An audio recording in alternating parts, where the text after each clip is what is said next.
Good morning. Hey, everybody. Hi. Welcome, welcome. Oh, Jeff, I didn't know you were coming. That was my plan, was to sneak up on you. Yeah. No, I'm going to put you to work. Well, I'm going to finish my breakfast first. Okay, that's fine. I'm eating cornflakes too.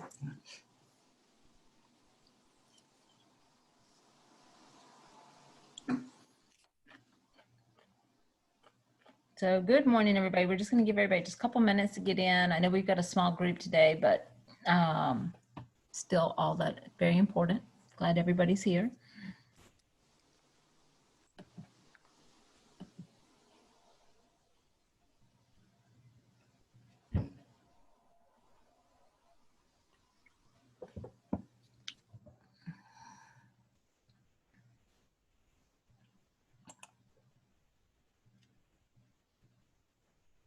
All right.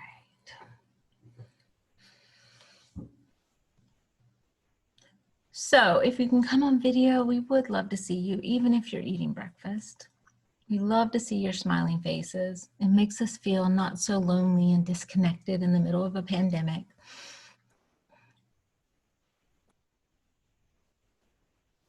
I don't believe anything you just said. Thanks, Jeff. Be honest with me.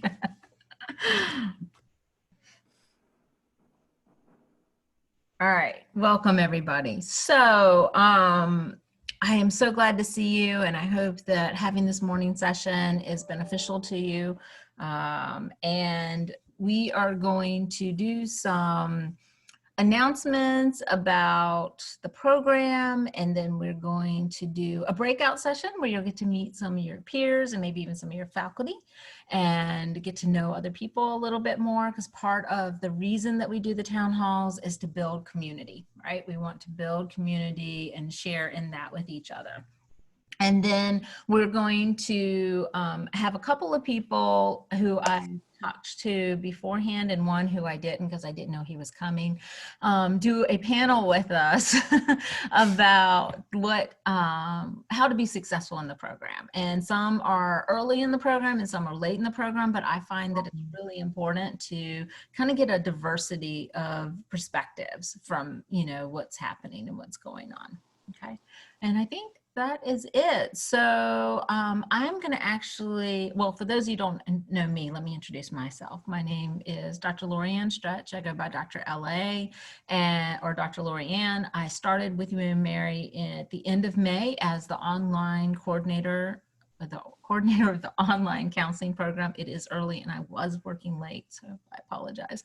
And I've already taught class this morning.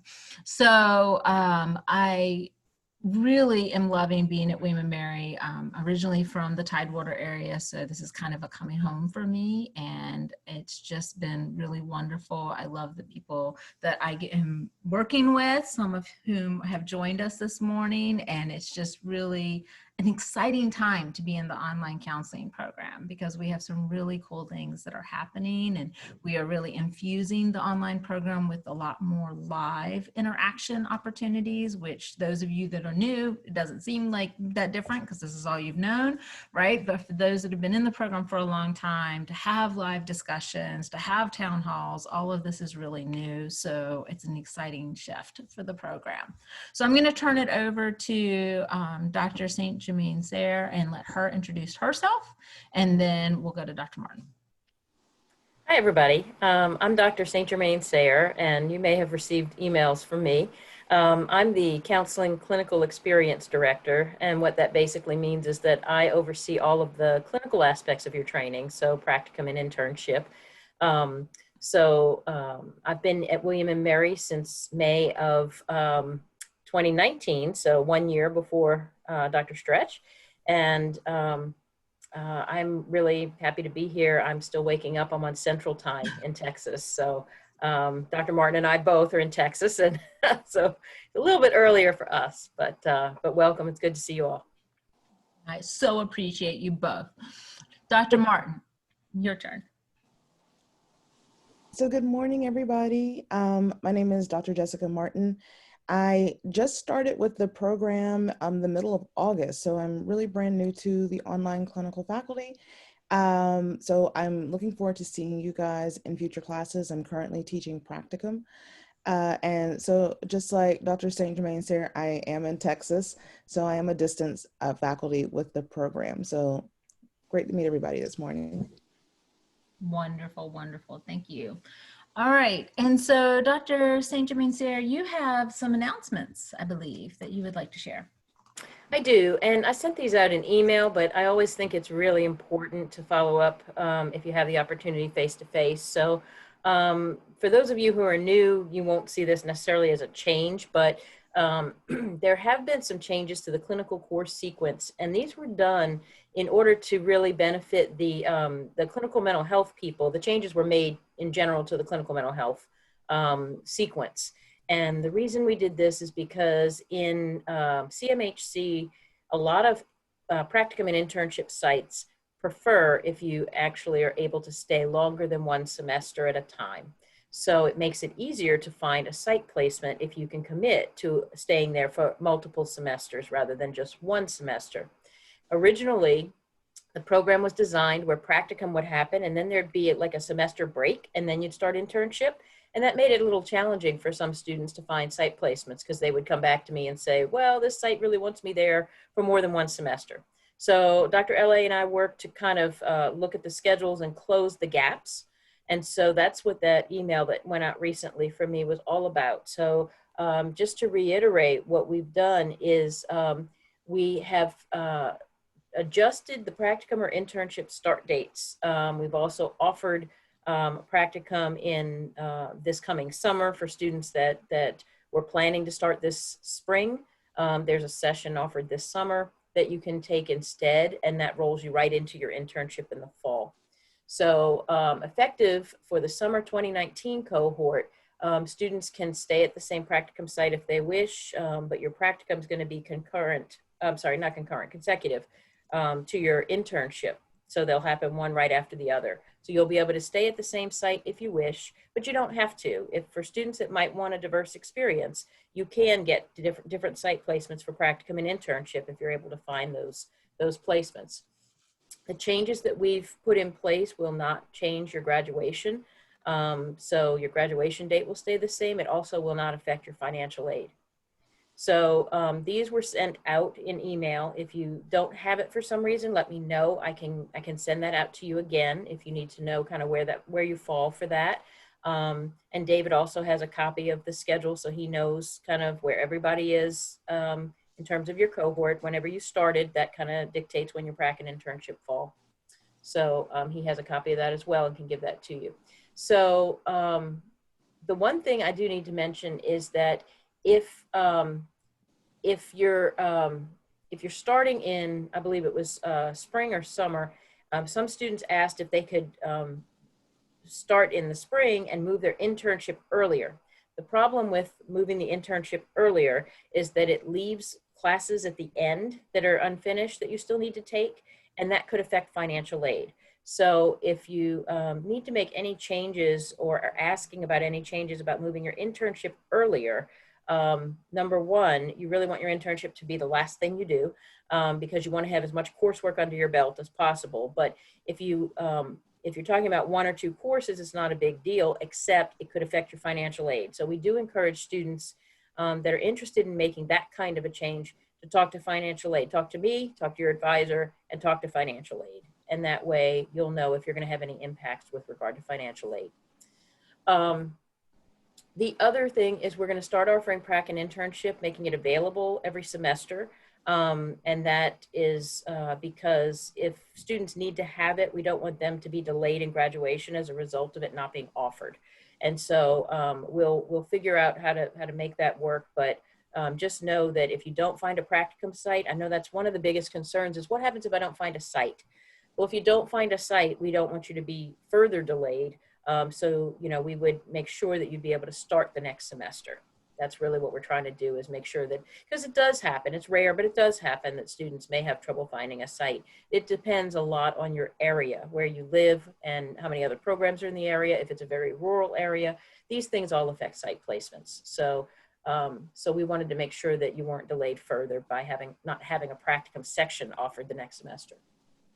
The fieldwork schedule for supervision, this is another thing I wanted to mention. We are going to having set class times. When you hit fieldwork, when you get into prac and internship, you will have synchronous class meetings. These are a requirement of KCREP. So KCREP does require that students meet with a faculty supervisor for group supervision for 1.5 hours a week. So you do have synchronous class meetings for practicum and internship. So we have developed a schedule, and that was sent out in email so that students know when those classes will be offered ahead of time. So it's very important that you know when you'll begin prac and internship, and I'll be doing orientation with any of you that will be starting practicum in summer. Well, actually, we didn't have a section in summer. Those folks have already had orientation. In fall, the ones that were scheduled to start in fall will be getting an orientation, I believe, in January. And we'll talk more about it then.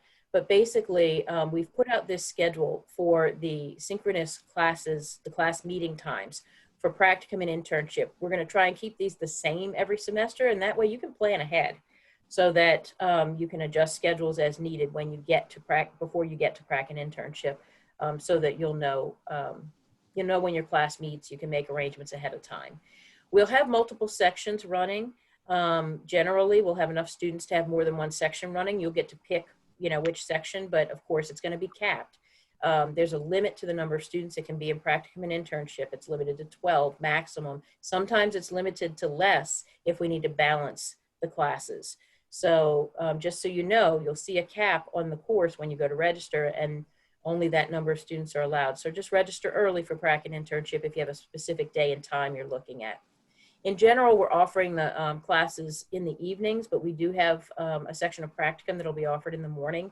We're trying to make sure we can accommodate people with various work schedules. So right now classes are practicum is Monday and Tuesday, 6 to 7:30 Eastern, and Tuesday, 10 to 11:30 Eastern. And then internship, and then school, that's the other thing I didn't mention, sorry.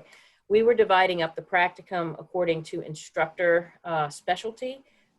You as a student can register for any section, but we do encourage you, if you're in CMHC, try to register with the CMHC instructor. If you're in school counseling, try to register with the school counseling instructor.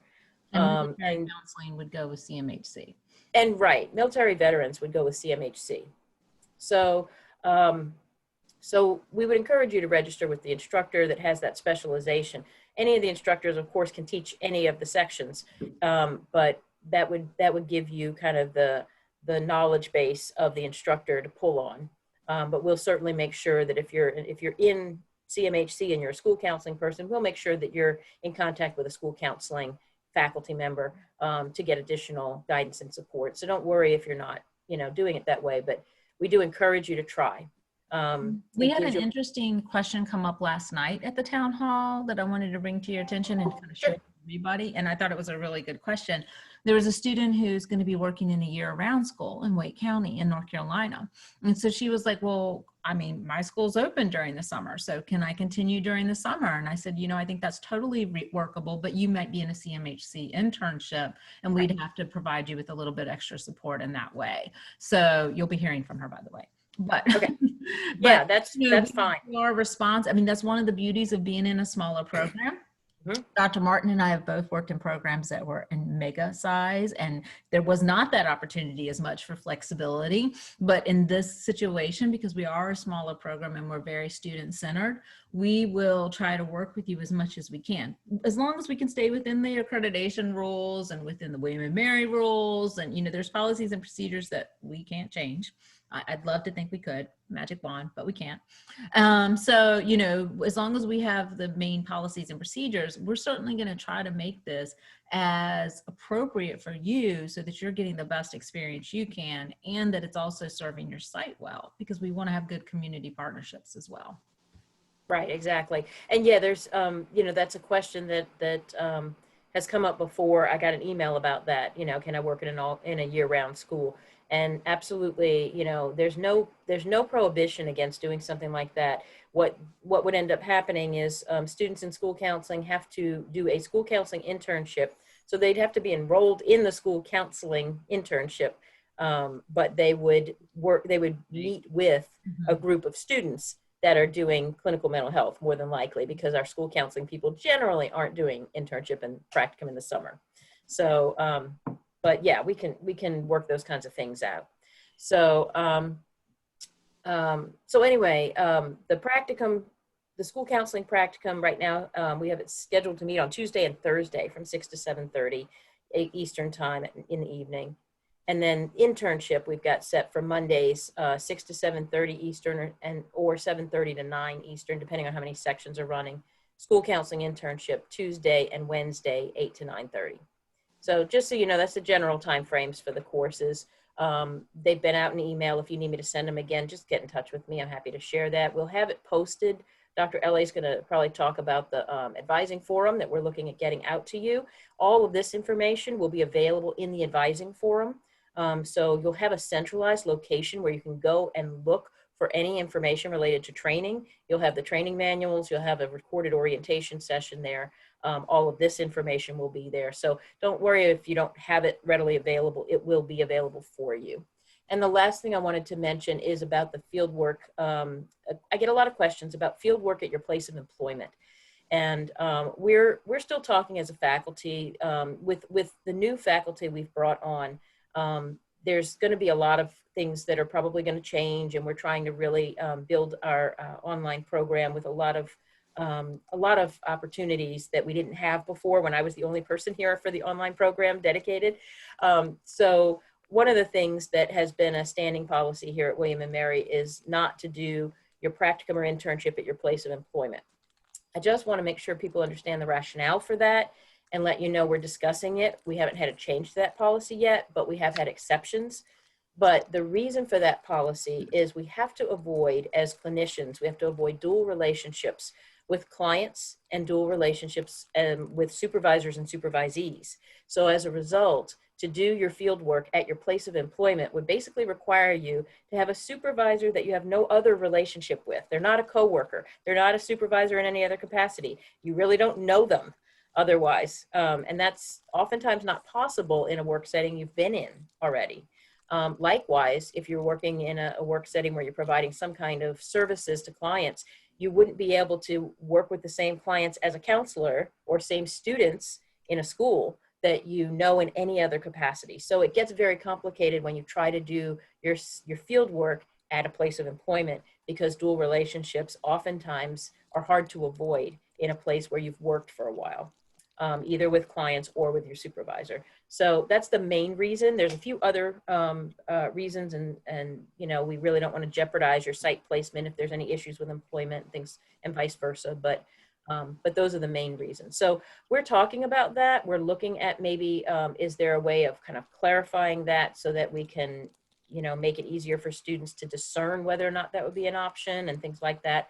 But if you have any questions about that, just get in touch with me. I just wanted to make sure people understand the rationale for that, because I do get a lot of questions about that. Yeah, and that's it on my end. All right, great. Thank you. I have a few other announcements. One is from Chi Sigma Iota. They've asked me to share some information with you guys. So Chi Sigma Iota is the International Honor Society and Service Association for Counseling. I've been involved with CSI for a really, really long time. And I will tell you that my experience, I was the president of my chapter when I was at NC State. But honestly, even with that leadership experience and mentoring I got there, I've really gotten more out of my CSI even after I graduated. So it's not something that you just stay involved in while you're a student. There's many opportunities for involvement and experience and trainings and all sorts of things after you graduate too. So it's like a lifelong experience really as a professional. It's also another really strong way to start to form your professional identity as a counselor. CSI, our chapter, just did an amazing job with their new newsletter. I actually asked them to submit it for a national award. I think it's that good. And so they're looking for people who want to write articles, or who might want, which could be something like, you know, Garland could interview me and then write a brief article about it, about what she learned about me during that conversation. Or maybe if you go to a conference, or you attend a virtual training, or maybe you went to the Association for Creativity and Counseling conference last week or something like that, you could write about that experience and share that in the newsletter. It's a great way to get some publications out. It's also a good way to start, again, forming your professional identity. So really want to encourage you, if you're interested in that, reach out to any one of the faculty. We'll be able to connect you with Dr. Brendel and and Allison, the president of our CSI, and get you connected there. We also have Cecilia Baum and Ryan Ledger, yeah, Ledger, who are our online representatives, and they're happy to talk to you about it. One of the other exciting things that's coming out of the online side of CSI is that Cecilia and Ryan and I have been working on a proposal now for a few months, and the faculty looked at it and we've approved it to move forward, is the student ambassador. So it's going to be like a mentoring program, but what's going to happen is, and I'll pick on Garland because she's in my class right now. So Garland's in my theories class. Let's say that Garland and Jeremy both, they successfully pass my class with flying colors and they do great, right? And they get a few terms down to say their second year, and they decide to apply to be a student ambassador for theories. So what would happen is they would apply to be a student ambassador. If they've got the right GPA, they've got enough credits, then they might be accepted as a student ambassador and then be put back in the theories class as a student rep in that class. So let's say that Allison is just starting out in the program and Garland's her student ambassador, and Allison's like, Dr. Stretch keeps talking about this thing, APA, and I have no idea what she's talking about. And I am deathly embarrassed to ask her what APA means, because it sounds like I should know what APA means. She could reach out to Garland, a fellow student, and say, Garland, what is APA? I have no idea. And Garland would be like, no problem. Here's where you find it. Here's where you go to get it. You know, anytime you don't understand what she's talking about, just ask me. I'm happy to help.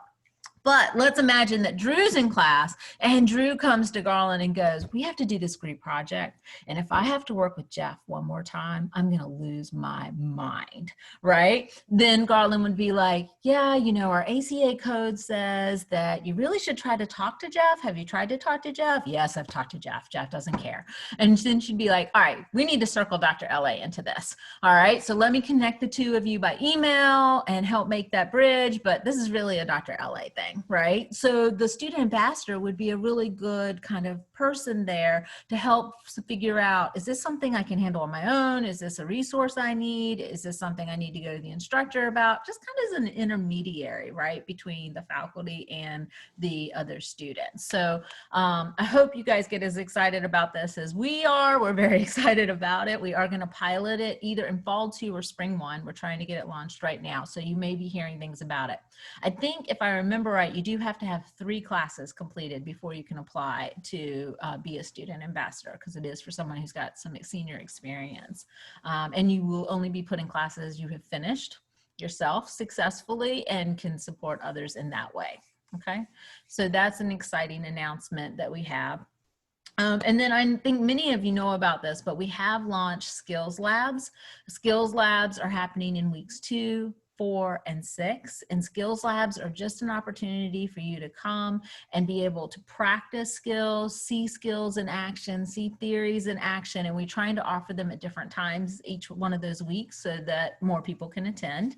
And there's a sign up genius for that. If you haven't seen those, let me know. I can get that to you. And then Dr. St. Germain Sear is going to be doing case presentations. I think we decided weeks 1, 3, and 7, or 1, 3, 5. 135, and I haven't done the sign up genius yet for that. I need to get that done. But it's coming. So in that situation, a case will be presented and discussed so that you can kind of hear how it would be done. So that's something else that we're implementing as a synchronous opportunity to help build community, enhance your skills, give you opportunity to practice skills, wonder about things, etc. Okay, so we're really trying to infuse with these interactions and give you guys opportunities to, you know, go further, dig deeper, and support your learning in that way. All right, I want to go ahead and break us up into breakout rooms before we do our panel. So we're only going to have about 5 or 6 minutes to do that. So in a second, you're going to get an invitation to join a breakout room. I invite you to do that. And when you go into your breakout room, just introduce yourself. Where do you live? What concentration are you in? And maybe, you know, what's something that you're hoping to gain from your time here in the program? Okay, so just an opportunity to get to know somebody that you might not otherwise get to know. So we're going to do breakout rooms. And you may have a faculty member in your room too. Let's see. Okay, here we go.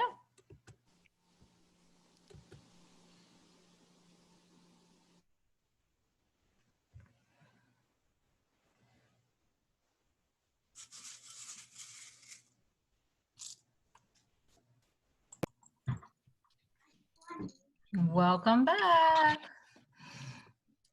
It's kind of like a power thing. You can put people in rooms and take people out of rooms. It's kind of What is going All right, welcome everybody. Welcome back. All right, so I've asked, I think 3 of you are on here that I've asked to be part of my student panel. I know Lizzie's one. Jeff didn't know he was going to be asked, but he is. And then also Suzanne, there she is. Okay, so Suzanne is one of the others. If I ask somebody else, let me know you're here and flag me and let me know, but I really appreciate the 3 of them. So I've come up with some questions and I just wanted to ask them these questions to start talking about words of wisdom, because one of your best resources are your peers. I am still young man, right now.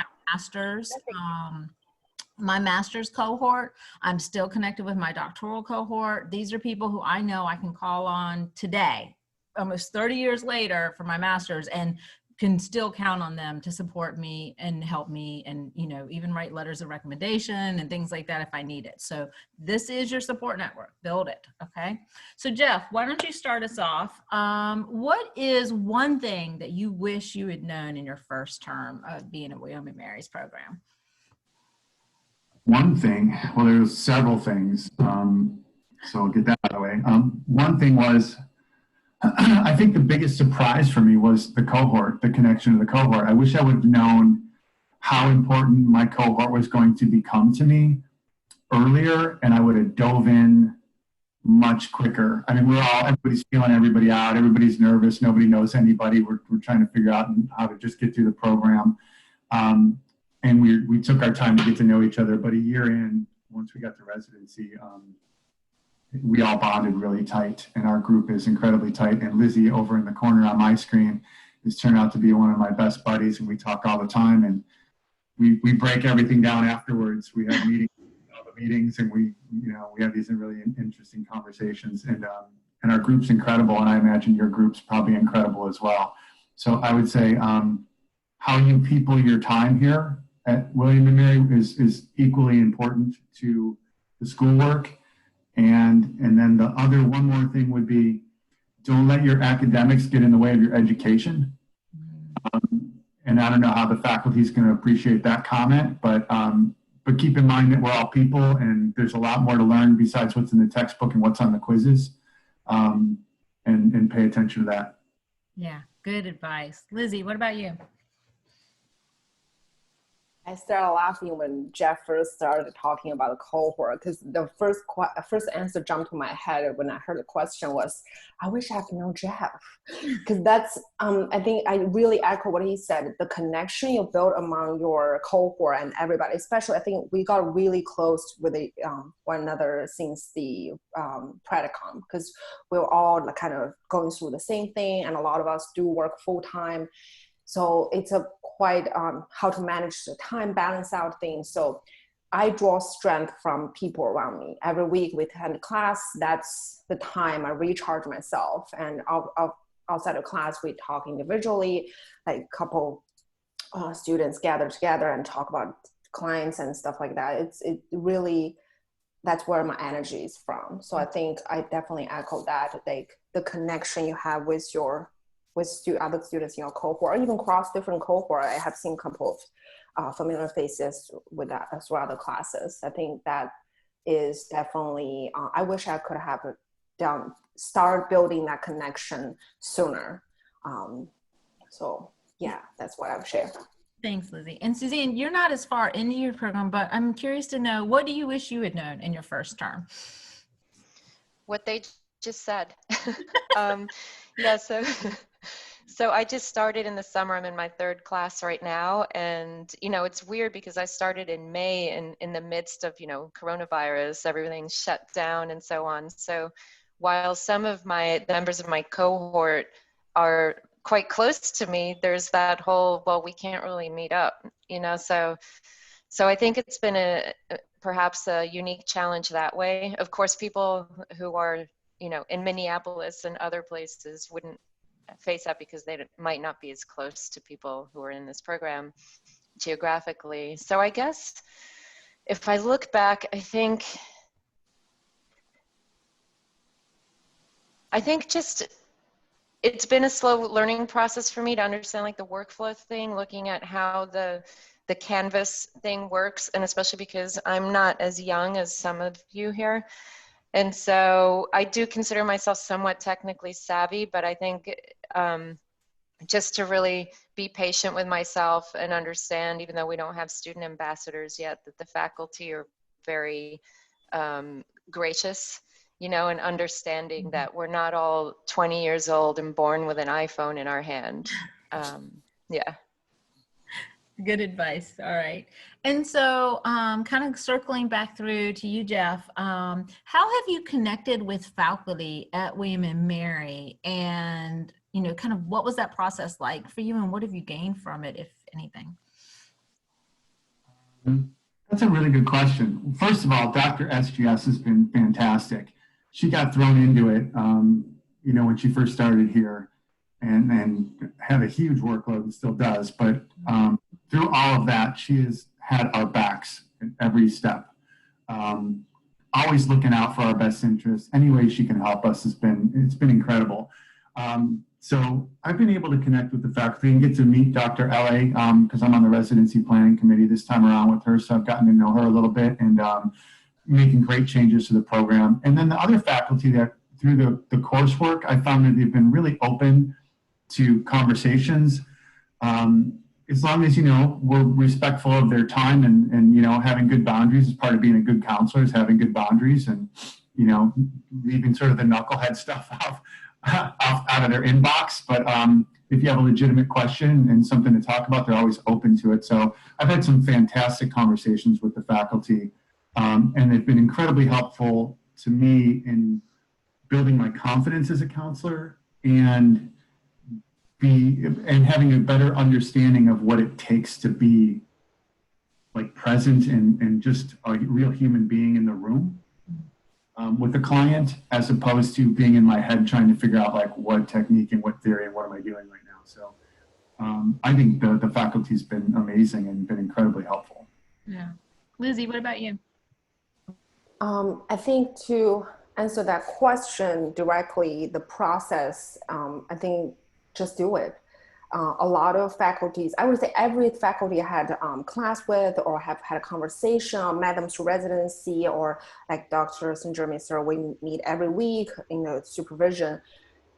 They're incredibly responsive. Whatever question, as Jeff said, like if you have a topic in mind or it's related to the class you're taking but you have different idea or you have suggestions, they're very open to it. And this is my second master's program. So it's incredibly different experience. And I was, and they're so responsive to a point, sometimes you email them in the evening and you expect to probably answer in 2 days or so. They email you right away because they want to address your concern.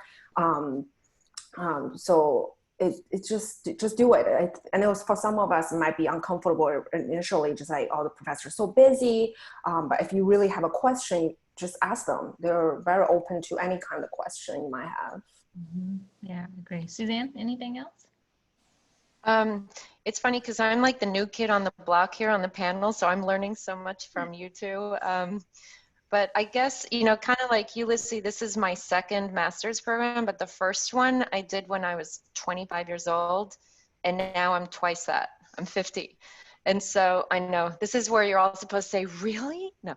So, back then I was, young and single and loved to mingle. And now I have 2 kids, 2 dogs, and everything, a husband home who, has been unemployed for 3 weeks, and 2 teenagers, and and all that kind of stuff. And so it's a totally different paradigm for me. So it's really interesting because at first I thought being in an online program, I was like, how do I interact with the instructors, with my professors? And so I was actually really pleasantly surprised with how it has become far more personal, maybe.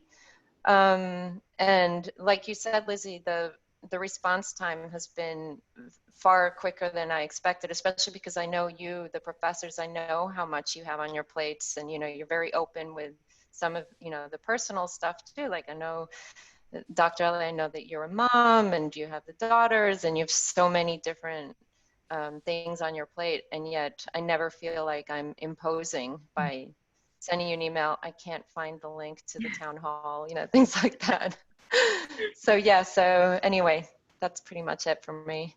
Okay, good. All right. Well, I'm going to go backwards now, Suzanne. So I'm going to start with you. And this may be a little harder for you being kind of newer to the program, but I think you still have done some work on this. And that is, how are you developing your professional identity as a counselor?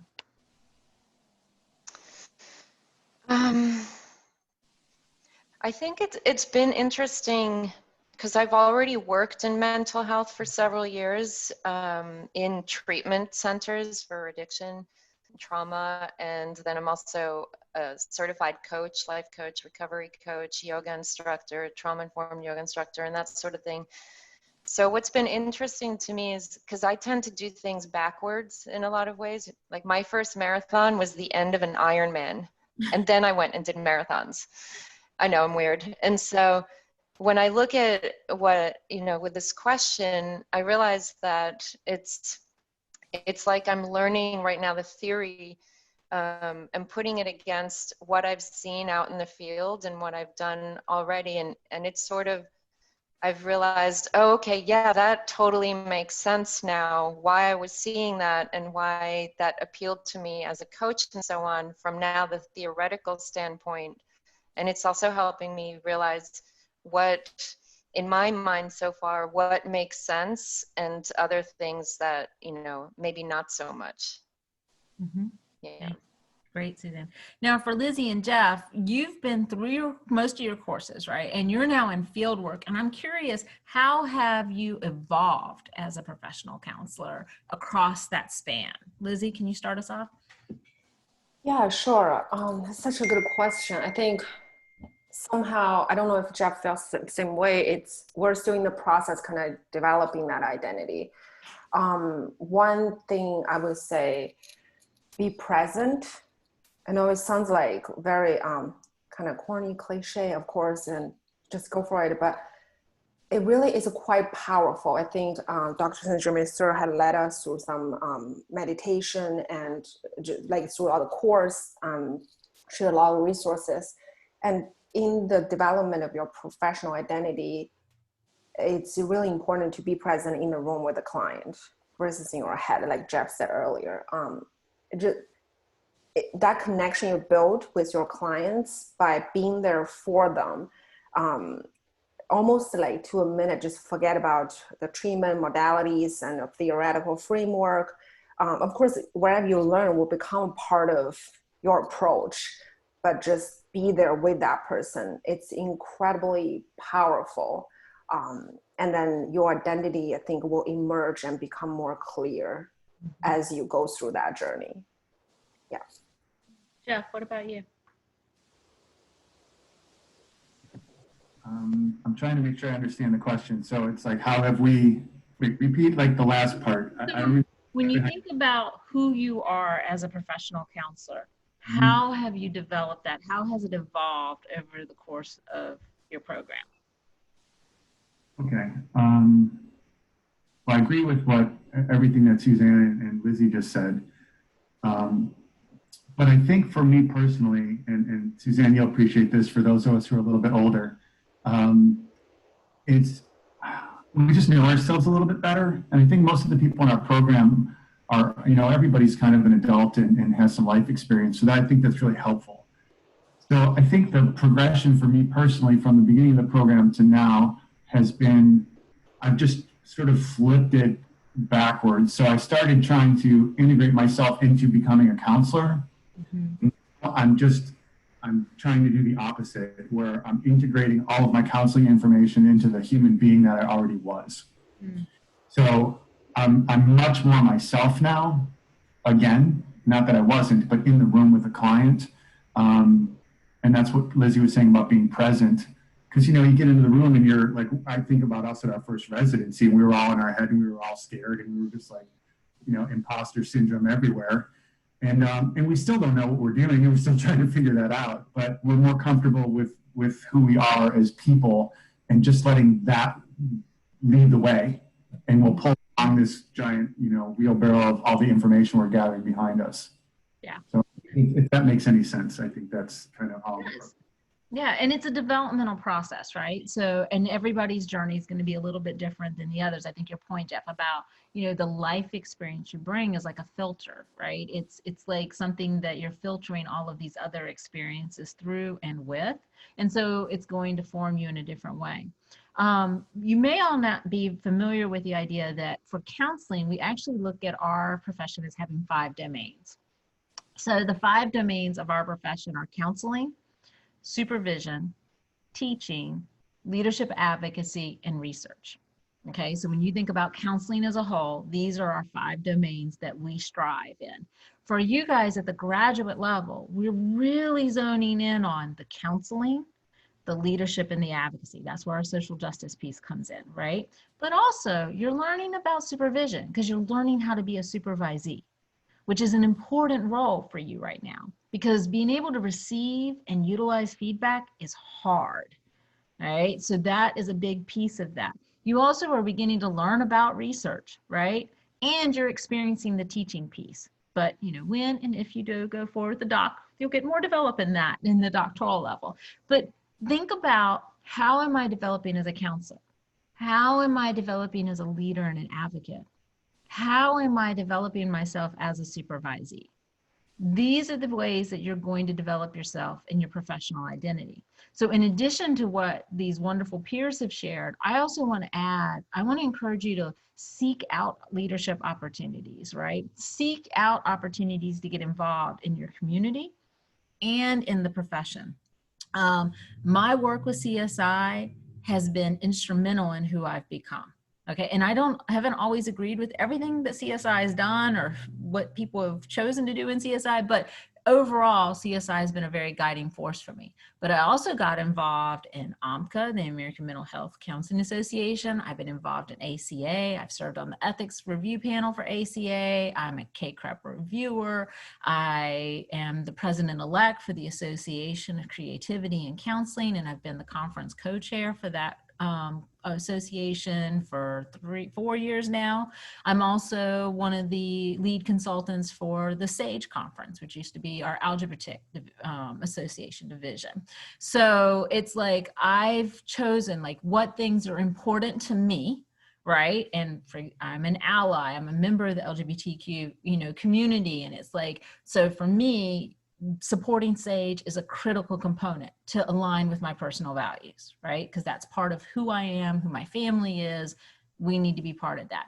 For creativity, it's a huge part of who I am. I ooze creativity. I love creativity. I can be creative about just about anything, right? So innovation, creativity. So it made sense for me to get involved with ACC. I also really love law and ethics. Like, I'm a law and ethics geek. I love this stuff. And telehealth is my area of specialty. So I do a lot of work in law and ethics related to telehealth. I've served as a consultant to the 2014 ACA Code of Ethics on telehealth and things like that. So it's like I'm looking for those opportunities, not to do anything and everything. I have a mantra now: just because I can do it doesn't mean I should do it. That's my new mantra. But I've said, okay, these 3 things are important to me. you know, who I am as a member of the, you know, community, who I am as a creative person, and my love for law and ethics. And I've really tried to filter my leadership and advocacy through those three levels, right? And really put my best efforts forward in those three areas. Sometimes people think I do everything, but really it is in those three areas that I'm focused, right? And so think about who you are. Jeff, that was beautiful about thinking about how am I integrating this into the person I am? That's what I need you all to do with your leadership and advocacy as well. Who are you? What's important to you? And how do you want to use that to help others have a better life? How do you want to do it to help others have better access to equitable health care and mental health and things like that? Like, what can you do with your own experiences? And I'll just give you a real quick kind of self-disclosure here about the importance of this. I am a breast cancer survivor, and I do talk about that. And I had a horrible experience with my reconstruction after my mastectomy. And I went to plastic surgeon after plastic surgeon after plastic surgeon who were not hearing me. Like, I was telling them there was something wrong, that it wasn't right. And they, I will not genderify this, but they kept hearing, oh, you want, and this is kind of more cleavage, or you want to look better, or all of these things. And that was not what I was saying. I was saying there is a problem. This reconstruction is not correct. When I do yoga, things are happening that shouldn't be happening. Okay. And, you know, they weren't hearing me. Here I was, a woman, same age as Suzanne, you know, trying to advocate for myself. I have a PhD. I have an education. I have American status. I'm perceived as white, although I'm half Native American. You know, I'm perceived in this world as having privilege, and I'm not being heard. Good Lord, what's happening to the people that don't look like me, who don't have the education, who don't have the language that I have? And so one of the other areas that I've really become a strong advocate for is working with individuals who may not have as much privilege as I do, who are going through this experience, to be an advocate, to role play with women before they go into doctors' offices, to be able to talk about their care, to be a mentor, to be a support person for someone who's just been diagnosed with breast cancer, to know this is the journey that you're facing, and here's the ways that you can advocate for yourself, and who's who you can call on if you don't have that voice, right? So how do I use my privilege and my own experience to help others who may not have that privilege and experience? Okay? So that's my challenge that I want to leave you guys with is, what privilege do you have, and how can you use it to help others? Not to do for them, but to help them do for themselves.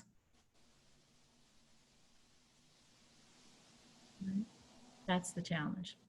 If you guys don't mind, in these final minutes, I'm going to tell you a couple of things, but if you don't mind taking some time, what are you taking away from this town hall? What was the breakout like for you? Throw something up in the chat for me and tell me kind of what this experience was like for you. And Lizzie, Jeff, and Suzanne, thank you so much for being an awesome panel. Yay. That was wonderful.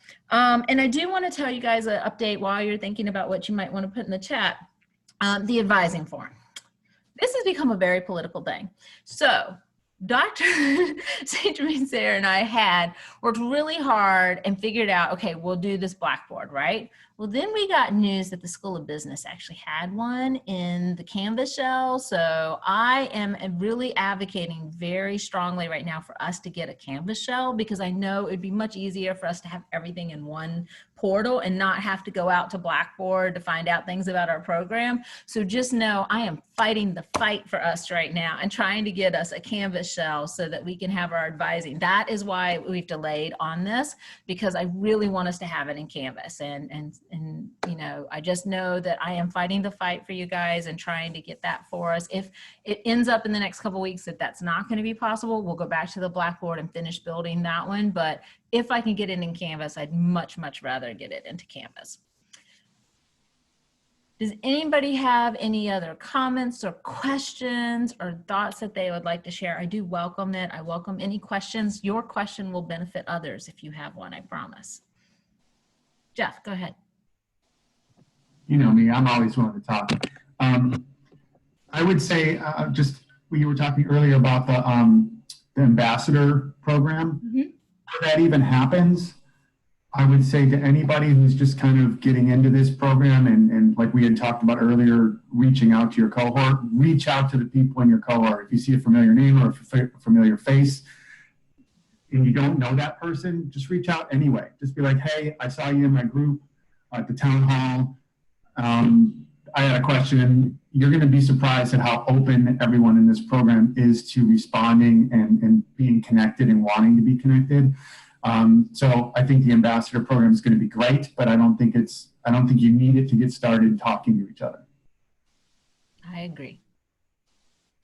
Any other thoughts or comments or questions? This is a great time to pick at our brains.